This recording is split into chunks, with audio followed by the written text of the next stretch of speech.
ये जो छोटे छोटे बच्चे मदरसों में पढ़ते हैं ना, इनसे अपने लिए दुआ करवाओ।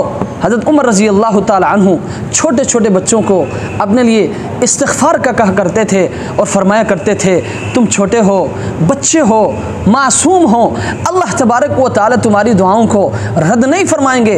हज़रत अबू हुरैरा रज़ी अल्लाह ताला अन्हु का हाल देखिए, इतने बड़े सहाबी रसूल हैं, छोटे बच्चे जब पढ़ने के लिए आया करते थे, हज़रत अबू हुरैरा रज़ी अल्लाह ताला अन्हु उनसे फरमाया करते थे कि तुम दुआ करो कि अल्लाह तबारक व तआला अबू हुरैरा की मग़फ़िरत फरमा दे।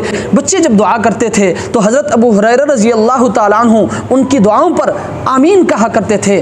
ज़रा गौर कीजिए ना, इतने बड़े सहाबी रसूल, अल्लाह ने इतनी बड़ी शान दी है, छोटे छोटे मासूम बच्चों से अपने लिए दुआ करवा रहे हैं। वजह क्या है? वजह इसकी ये है कि जिस शख्स को अपनी मग़फ़िरत की फ़िक्र लगी हो ना, जिस शख्स को अल्लाह के सामने खड़े होने का फ़िक्र हो, वो बहाने ढूंढते हैं, बच्चों से अपने लिए दुआ करवाते हैं, ख़ुद भी अपने लिए दुआ करते हैं। इसलिए हमें चाहिए कि हम इन छोटे छोटे मासूम बच्चों से अपने लिए दुआ करवाएं, ख़ुद भी दुआ करें। इसका ये मतलब